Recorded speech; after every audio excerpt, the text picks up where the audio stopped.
Hello সবাইকে, আজকে সকালটা শুরু হয়েছিল আমার এক গ্লাস মতো গরম গরম দুধ দিয়ে। আর সঙ্গে এখানে বসেছিলাম অ্যাসাইনমেন্টগুলো লিখতে।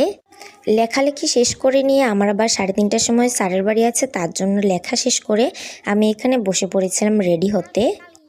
আর আজকে অনেক দিন পর সাজার জিনিসগুলো গোছাতে গোছাতে আমি আমার এই নতুন লিপস্টিকটা পেয়ে গেছিলাম, যেটা আমি অনেক দিন আগে গিফটে পেয়েছিলাম, যেটা আমার একদমই ইউজ হয়নি।